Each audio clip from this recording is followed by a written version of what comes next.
She told you she values kindness and communication. Then she left you for someone who barely texts back. That's not hypocrisy. That's the difference between what women say they want and what actually triggers attraction. And once you see this difference, you can never unsee it. Most men spend years optimizing for the wrong signals. Better compliments, deeper conversations, more emotional availability. Then they watch women choose men who do none of these things. And instead of questioning the strategy, they question themselves. Wrong move. Here's what's actually happening. Female attraction operates on a parallel system. Conscious preferences live on the surface. What she tells her friends, what she writes in her dating profile, what sounds socially acceptable to admit. But underneath runs the ancient circuitry that actually makes decisions. And that circuitry doesn't respond to resume qualities. It responds to behavioral triggers most men accidentally deactivate. Carl Jung discovered that we have a shadow self, the part we don't show publicly, the part containing desires we barely admit to ourselves. Women have shadow attractions, traits they're drawn to but would never openly declare. Not because they're being deceptive, because conscious awareness doesn't reach that depth. I'm about to show you 5 things every woman responds to at this unconscious level. Not some women, every woman. Because these aren't cultural preferences. They're hardwired survival mechanisms that evolution embedded millions of years before modern dating existed. You've probably demonstrated the opposite of all 5 without realizing it. Each mistake compounds. 5 wrong signals don't just cancel your chances. They create active repulsion. But here's the dangerous part. When you finally understand these 5 elements, you'll see them everywhere. In every interaction where attraction appeared from nowhere. In every relationship that intensified without logical reason. The pattern becomes obvious.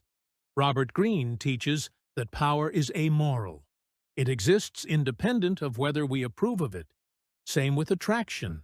These 5 traits generate response, regardless of fairness, regardless of what should work, regardless of modern relationship advice. They just work, and they've worked for thousands of years. Before we start, understand this. You can't negotiate attraction into existence. You can't convince someone to feel what they don't feel. But you can trigger the mechanisms that create feeling. And those mechanisms are predictable, testable, repeatable. That's what makes this approach different from everything else you've heard.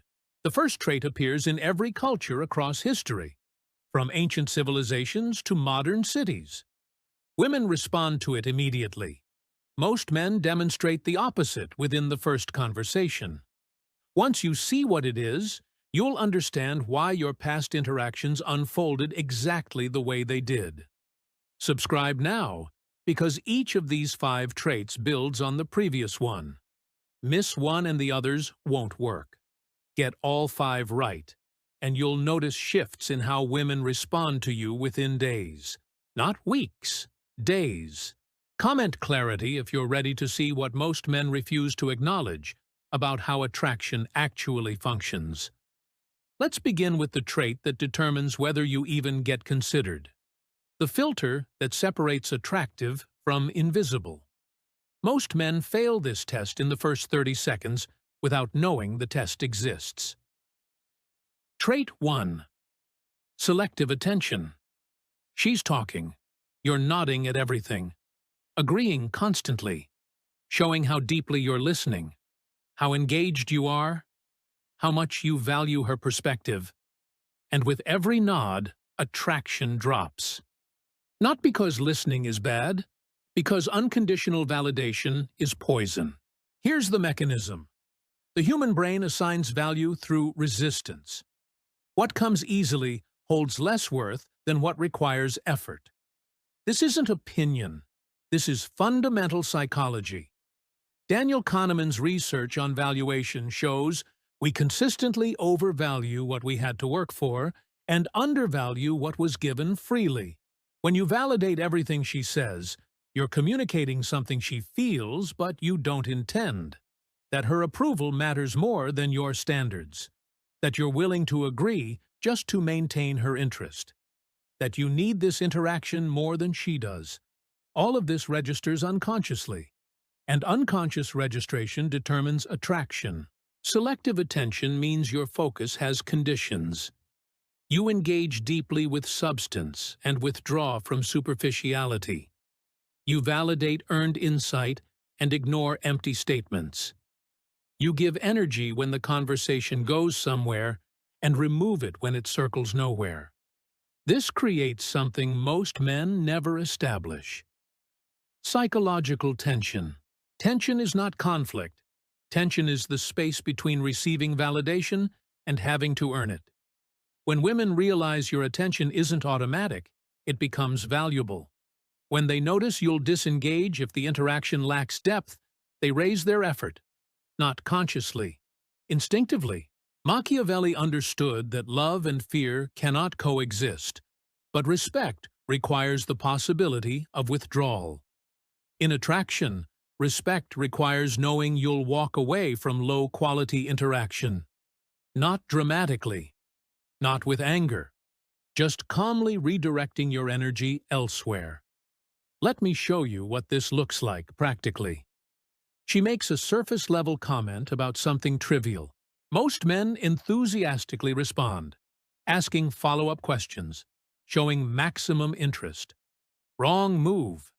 Selective attention responds differently. Brief acknowledgement. Then silence. Let the conversation breathe. If she wants your engagement, she'll add substance. If she doesn't, you just saved yourself 20 minutes of empty dialogue. Here's the exact response framework. When she says something generic, you say minimal. Interesting or makes sense, then pause. The pause is critical. It creates space for her to either deepen the topic or reveal she has nothing deeper to offer. Both outcomes give you information. Information is power. Compare this to when she shares something genuine. Real insight. Authentic vulnerability. Actual depth. Now you engage fully. Ask questions. Explore the topic. Show that this level of conversation activates your interest. She learns the system through experience. Depth gets attention. Surface gets withdrawal. This is intermittent reinforcement, the most powerful conditioning mechanism in behavioral psychology. Consistent attention creates habituation. She gets used to it and stops valuing it. Selective attention creates uncertainty. She doesn't know when you'll engage fully and when you'll pull back. That uncertainty keeps her calibrating her behavior to earn the engagement. Women describe this as, "He's hard to read," or "I can't figure him out." What they're really saying is, their usual patterns don't work on you. They can't control your attention through superficial tactics. That inability to control is what generates fascination. Now here's where most men fail. They confuse selective attention with being cold or dismissive. They withdraw attention as punishment. Women feel the difference immediately. Punishment comes from ego. Selection comes from standards. Punishment is reactive. Selection is principle-based. The test is simple. Are you withholding attention because she didn't validate you? That's ego. Are you redirecting attention because the interaction lacks substance? That's standards. One is weakness pretending to be strength. The other is actual strength. Schopenhauer believed that we forfeit our power the moment we desire recognition from others. Selective attention requires zero need for her validation.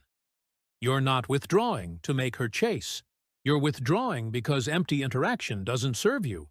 She feels that authenticity, and authenticity is magnetic. Here's your implementation for this week. In every conversation, notice when she's offering depth versus filling space. Engage fully with depth. Acknowledge, but don't fuel empty chatter. Watch what happens. Most women will start bringing more substance to get your full attention. Some won't. Both outcomes are valuable. You're filtering in real time. Track this. First 3 conversations, most men see immediate shift in how women show up. They start asking better questions, sharing real thoughts, trying to capture your focus. Why? Because they felt the difference between men who give attention freely and men who require it to be earned. Next trait reveals why the men women obsess over never seem to need them, and why that lack of need is exactly what creates obsession. This is where the game inverts completely. Trait 2. Outcome independence. Watch any interaction where a woman is deeply attracted. Look closely at the man's behavior. Notice what's missing.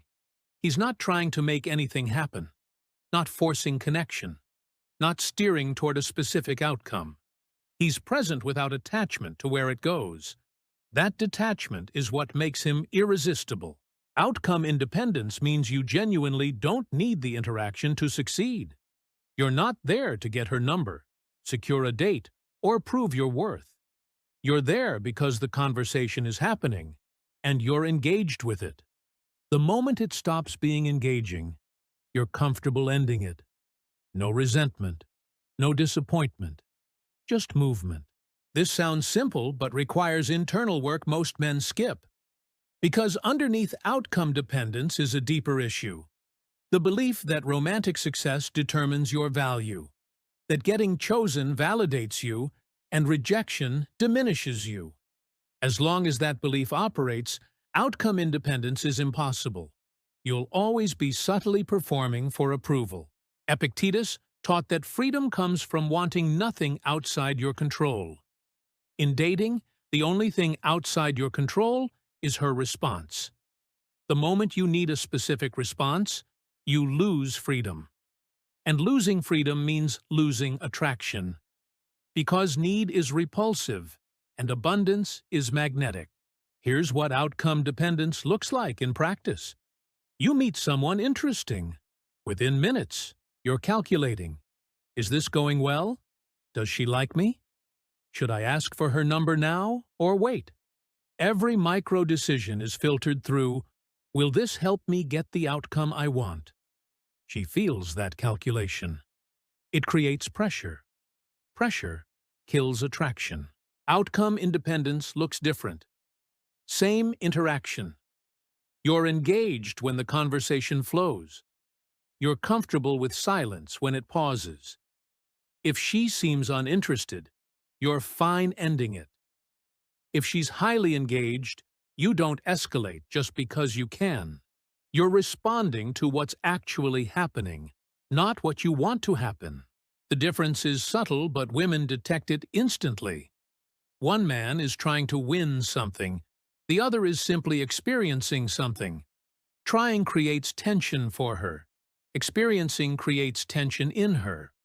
First makes her want to escape. Second makes her want to stay. Robert Cialdini's research on influence reveals that people resist being controlled.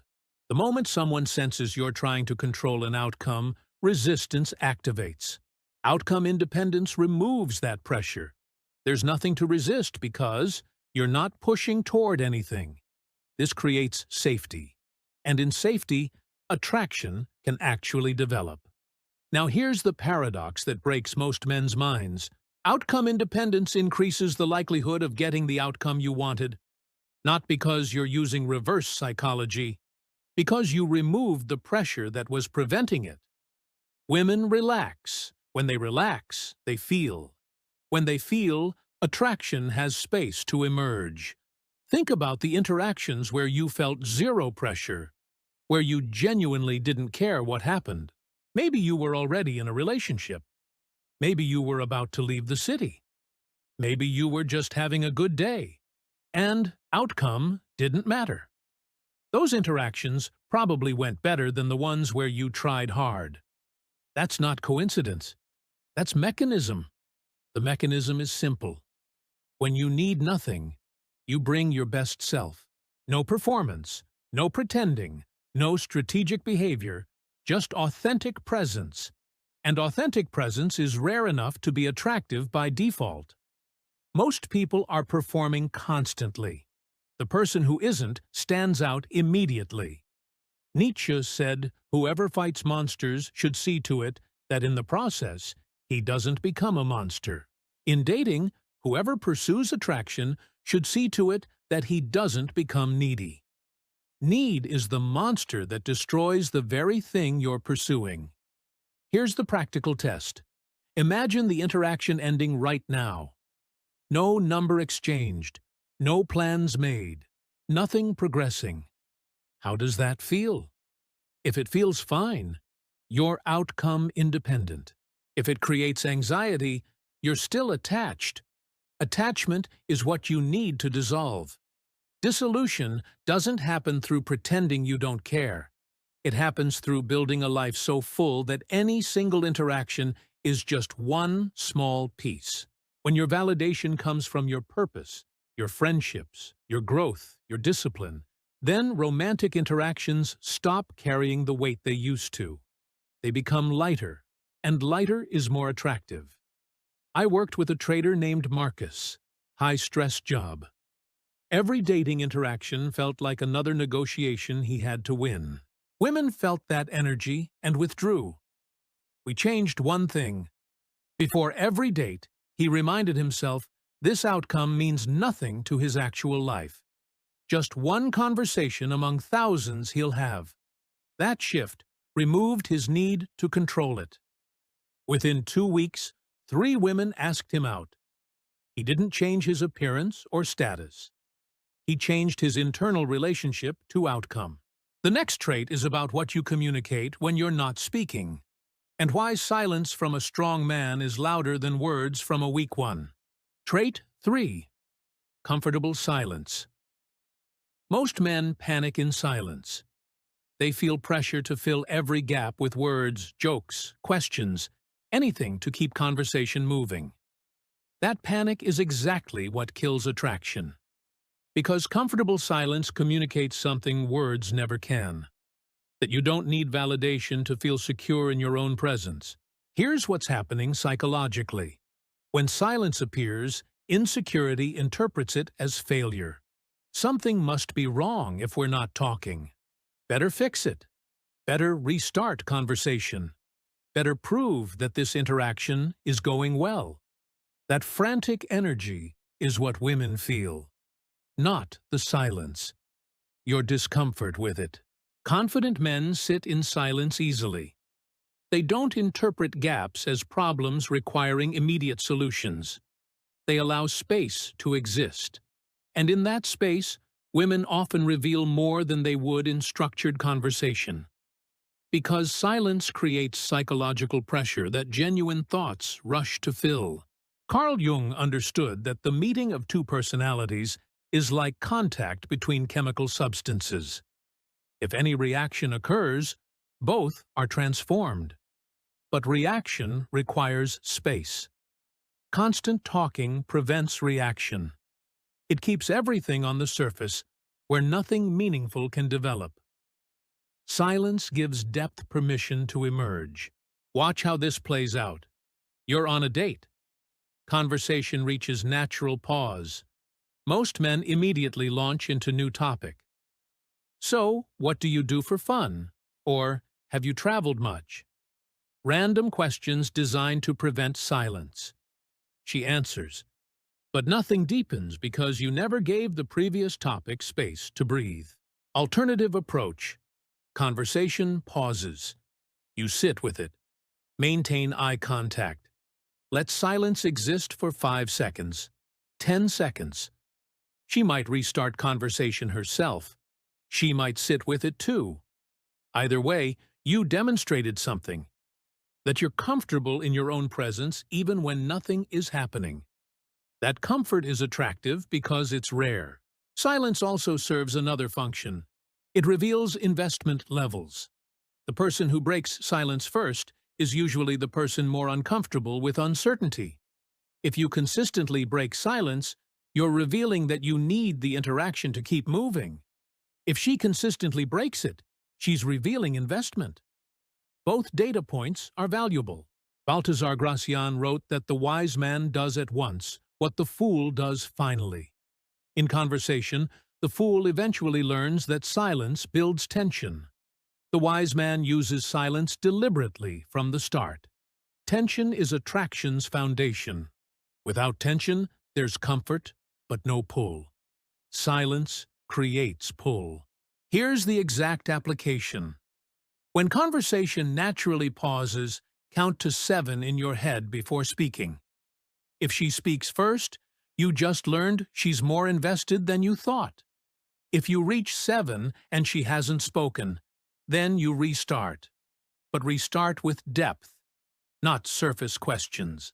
What you said earlier about X, tell me more about that. This shows you were actually listening, not just waiting to talk. The 7-second rule does something else. It slows your response rate overall. You're not rapid-firing replies. You're thinking, processing, choosing words with intention. This automatically communicates higher value because high-value people don't rush. Rushing signals anxiety. Patience signals abundance. Now let me address the fear. Won't silence make things awkward? Only if you're uncomfortable with it. Awkwardness isn't the silence. It's your anxiety about the silence. When you're genuinely comfortable, she feels that comfort and matches it. When you're pretending to be comfortable but internally panicking, she feels the mismatch, and that's what creates awkwardness. The way to build genuine comfort is exposure. Practice holding silence until it stops bothering you. Start with 3 seconds, then 5, then 7, then 10. Like any skill, comfort with silence develops through repetition. Most men never practice it because they avoid the discomfort. That avoidance keeps them weak. Marcus Aurelius taught that the obstacle is the way. Your discomfort with silence is the exact thing preventing deeper connection. Face it, practice it, master it. On the other side is a level of presence most men never access. Here's what women say about men who are comfortable with silence. He doesn't fill every gap. Time with him feels slower, in a good way. I can think around him. What they're describing is the absence of pressure. When you're not frantically keeping conversation alive, they can relax into genuine interaction instead of performing. I watched this shift with a client named Adrian, software developer, constant talker. Every silence made him anxious, so he'd launch into another story or joke. Women found him entertaining, but never felt attracted. We implemented the 7-second rule. First date felt uncomfortable for him. By third date, he'd internalized it. Woman told him afterward she'd never felt so heard. He talked less, and she felt more understood. That's the power of space. Next trait explains why women respond to men who seem slightly dangerous, even when they're completely safe. And why nice guys finish last isn't about being mean. It's about what nice actually signals. Trait 4. Controlled danger. Here's a truth that destroys modern dating advice. Women are attracted to danger. Not actual threat, not violence, but the sense that you contain power you choose not to fully unleash. That you could be dangerous, but you're controlled. Control over danger is intoxicating. Danger without control is terrifying. Control without danger is boring. This is why the nice guy fails. He's demonstrating control over nothing. There's no underlying force being managed. He's just soft all the way through. No edge, no intensity, no sense that anything powerful exists beneath the pleasant surface. Women feel that emptiness and classify him as safe, but unsexy. The attractive man has edge, but regulates it. He can be intense, but chooses when to show intensity. He has opinions, but knows when to voice them and when to hold them. He carries potential for conflict, but maintains peace through strength, not weakness. That combination triggers deep biological response. David Buss spent decades researching mate selection. His findings are clear. Across cultures, women show preference for men who signal both genetic fitness and resource control. Genetic fitness often correlates with dominance, aggression, confidence. But uncontrolled dominance signals danger to her and potential offspring. So the ideal is controlled dominance, power under discipline. You see this in body language. A man who takes up space but doesn't invade others' space, who moves with purpose but isn't frantic, whose eye contact is direct but not aggressive, whose voice is strong but not loud. Every element communicates the same thing: contained intensity. Machiavelli taught that it's better to be feared than loved if you can't be both. In romantic attraction, the ideal is both. But if forced to choose, mild fear produces more attraction than pure affection. Fear here means awareness that you have power. Affection means comfort. Comfort alone doesn't generate desire. Let me show you what controlled danger looks like in conversation. She tests your boundary, makes a disrespectful comment disguised as a joke. Most men either laugh it off to avoid conflict or get visibly upset. Both fail. Laughing off shows you won't defend boundaries. Getting upset shows you can't control emotion. Both signal weakness. Controlled danger responds differently. You stop. Make direct eye contact. Let silence sit for a beat. Then calmly say, "That's not going to work with me." No anger, no explanation, just clear boundary enforcement. Then you continue conversation like nothing happened. She just felt the edge. She just learned you have limits, and limits are attractive. This is what Nietzsche meant by the will to power. Not power over others, power over yourself. The ability to feel anger and not react from it. To feel challenged and respond with composure. To contain force and release it only when chosen. Women are biologically tuned to detect this quality. Here's why. For hundreds of thousands of years, female survival depended on selecting mates who could protect resources and offspring from threats. Too passive meant vulnerability. Too aggressive meant he'd become the threat. Controlled aggression meant safety. That selection pressure is still operating. Modern women feel attraction to the same signals ancestral women needed to survive. Now, here's the application most men miss. Controlled danger isn't performed. It's built through actual challenge. You need something in your life that requires you to face fear and master it. Physical training that pushes your limits. Competitive environments that test composure under pressure. Difficult projects that demand discipline. These build real edge. When edge is real, you don't need to demonstrate it. It shows through posture, vocal tone, how you handle disrespect, how you move through space. Women with calibrated social intelligence detect it immediately. The man who's never been tested has nothing to control. The man who's been tested extensively has controlled power. She feels the difference. Dostoevsky wrote that beauty will save the world. But he also understood that beauty requires contrast. Light means nothing without darkness. Kindness means nothing without the capacity for its opposite. A man who's only kind isn't kind by choice. He's kind because he lacks the option to be anything else. That's not virtue, that's limitation. True kindness comes from a man who could be harsh, but chooses otherwise. True patience comes from someone who could be aggressive, but maintains composure. True gentleness from someone with strength. When kindness comes from power, it's attractive. When it comes from weakness, it's invisible. Practice this. Find environments that test you. Martial arts, competitive sports, high-pressure projects. difficult conversations, places where you have to manage intensity and channel it productively. That management builds the quality women detect as controlled danger. Here's your test. Can you handle disrespect calmly? Can you maintain frame when challenged? Can you say no without apology? If yes, you have controlled danger. If no, you're building it.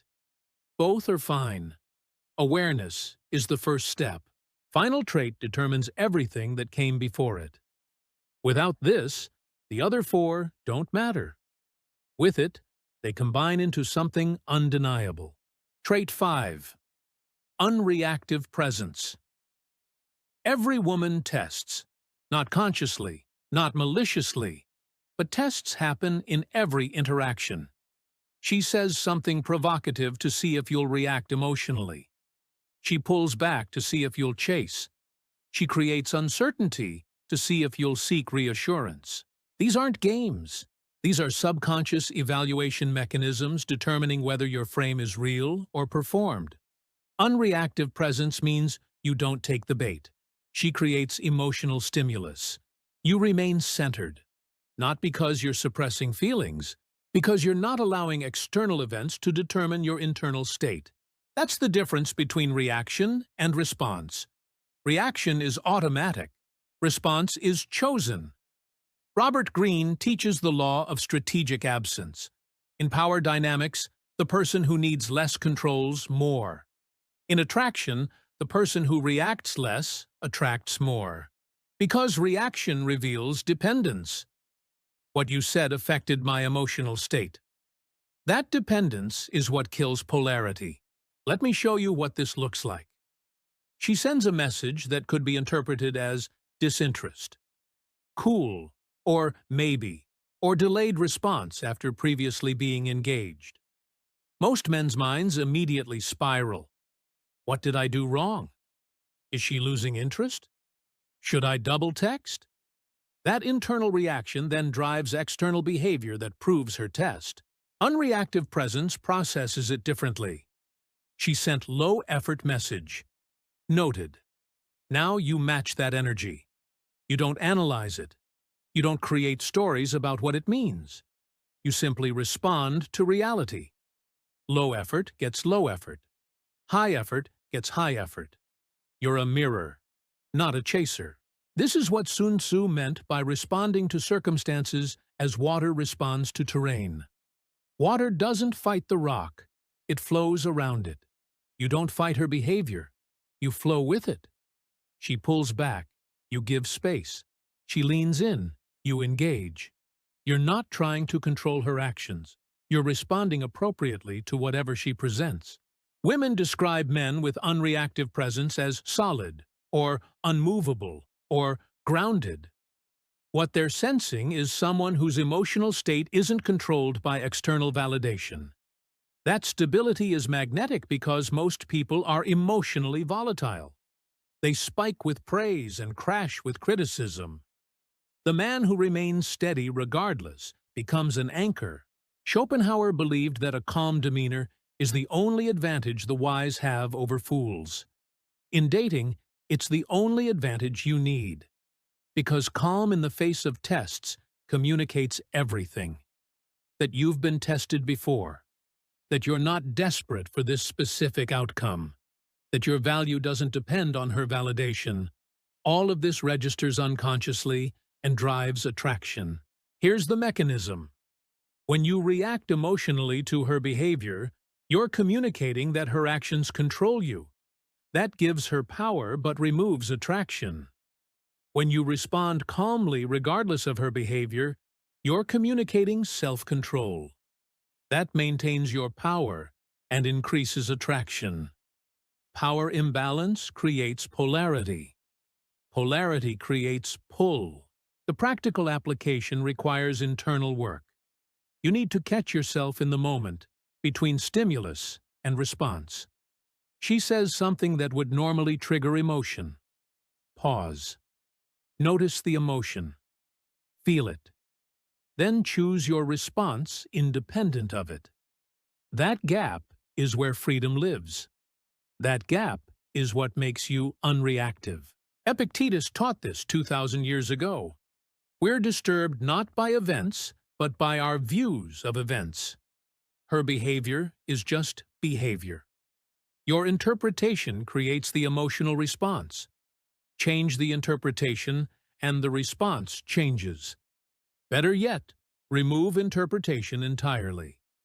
Just observe behavior and respond factually. I watched this transformation with a client named Julian, marketing executive. Every slight from women would send him into analysis mode. He'd replay conversations, seek advice, try to decode meanings. This consumed his energy and communicated neediness. We implemented a simple rule: observe behavior, respond proportionally, stop interpreting. First week was difficult. His mind wanted to create stories about every interaction. By week 3, he'd stopped needing stories. Behavior was just data. Low interest meant move on. High interest meant engage. Mixed signals meant wait and watch. His dating life became efficient because he stopped wasting energy on emotional interpretation. Here's the test for unreactive presence. She cancels plans last minute with vague excuse. What's your internal response? If it's, "What did I do?" you're still reactive. If it's low investment behavior noted, you're becoming unreactive. If it's genuine indifference because you had other plans anyway, you've arrived. The goal isn't emotional suppression. The goal is emotional sovereignty. You feel what you feel, but feelings don't drive behavior. Standards drive behavior. She can create situations designed to provoke reaction. Those situations only work if you take the bait. Don't take the bait. Now here's where it gets powerful. These 5 traits compound. Selective attention creates mystery. Outcome independence removes pressure. Comfortable silence builds tension. Controlled danger signals power. Unreactive presence proves it's real. Together they create something most men never generate. Genuine masculine polarity that female biology responds to automatically. Final segment brings this into one system you can implement immediately. You now have the 5 traits that trigger attraction at the biological level. But knowledge without integration is worthless. So let me show you how these combine into a daily practice that rewires how women experience you. First, understand that these aren't tactics to deploy in dating situations. These are identity elements to build in every situation. The man who's selectively attentive only with attractive women gets detected immediately. The man who's selectively attentive with everyone because he genuinely values his attention becomes that trait. Here's your implementation framework. Each trait requires specific daily practice. Selective attention. Every conversation this week, notice when substance appears versus when people are filling space. Engage fully with substance. Acknowledge but don't fuel empty talk. This trains you to value your attention and makes the behavior automatic. Outcome independence. Before any interaction where you might feel pressure, remind yourself this outcome means nothing to your larger life. One conversation among thousands. Success here doesn't validate you. Failure here doesn't diminish you. It's just an experience you're having. That frame removes need, and need is what prevents attraction. Comfortable silence. Practice the 7-second rule in every conversation. When natural pause appears, count to 7 before speaking. If the other person speaks first, you learned about their investment level. If you reach 7, restart with depth. This builds comfort with silence until it becomes your default. Controlled danger. Find something that tests you physically or mentally. Martial arts. Public speaking. Competitive environment. Something that forces you to manage intensity under pressure.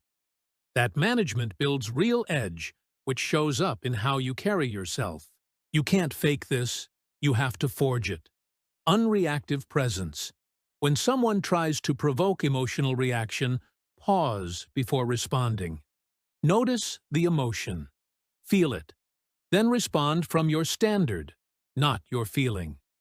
High-quality behavior gets engagement. Low-quality behavior gets distance. Simple calibration based on what they're presenting, not what you're feeling. Now, watch what happens when you integrate all five. You meet someone new. Your attention is selective, so she has to earn your full engagement. This creates immediate value because most men give attention freely. You're outcome independent, so there's no pressure. She can relax. In that relaxation, comfort appears. You're comfortable with silence, so depth has space to emerge. She feels heard even though you're talking less. She tests your boundary. You respond with controlled danger. Direct eye contact, clear statement. No anger, just enforcement. She just felt your edge. Then conversation continues normally. You passed the test through unreactive presence. You didn't take bait. You didn't react emotionally. You simply maintained frame. All five traits working together create something specific. Masculine polarity. The sense that you're fundamentally different from her in ways that create attraction. Not better or worse. Different. And difference creates the tension that drives desire. Jung understood that polarity is essential for psychological wholeness. Masculine and feminine aren't rigid roles. They're archetypal energies that create dynamic tension when they interact. But modern culture tries to collapse that polarity. Make everyone the same. Remove difference. And removing difference removes attraction. These five traits restore polarity because they're fundamentally masculine expressions. Not toxic masculinity, not dominance. Masculine in the sense of directed, contained, self-regulated energy that doesn't need external validation to maintain coherence. That's what feminine energy responds to. Not because women are passive, because polarity creates charge. Here's your challenge for the next 30 days. Pick the trait that feels most uncomfortable. That discomfort is usually where you need growth most. If selective attention feels rude, you're probably over-validating people. Practice it anyway. If outcome independence creates anxiety, you're probably too attached to results. Build it anyway. Track changes weekly. How are conversations different? How are women responding? How do you feel internally? Most men report shifts within the first week. Not dramatic transformations, subtle recalibrations. Women seem more engaged. Tests appear but feel less threatening. Interactions flow more naturally. By week 3, these behaviors start feeling automatic. You're not thinking about being selectively attentive. You just are. You're not trying to be outcome independent. You genuinely don't need specific results. That authenticity is what makes it work. You can't fake these traits, but you can build them until they're real. Hobbes said that the condition of man is a condition of war of everyone against everyone. In the sexual marketplace, this is true. Competition is constant. But the men who win aren't the ones fighting hardest. They're the ones who built themselves so solidly that competition becomes irrelevant. You're not competing for her attention anymore. You're offering value that either resonates or doesn't. Both outcomes are fine. This removes desperation. And removing desperation is what allows your best self to show up. Final thought. The shadow mind sees what others refuse to acknowledge. That attraction follows laws. That biology doesn't care about fairness. That what works isn't always what we wish would work. You now know those laws. You now have the tools. Build yourself into someone those laws favor. Subscribe if you want more frameworks that reveal reality instead of comfortable illusions. Share this with one man who's ready to see the game clearly. Comment which trait challenges you most. I'll respond with the advanced implementation. You're now part of the small percentage who understands how this actually works. Use that knowledge. Build that identity. Watch everything shift. The shadow mind has shown you the pattern. Now, make the pattern work for you.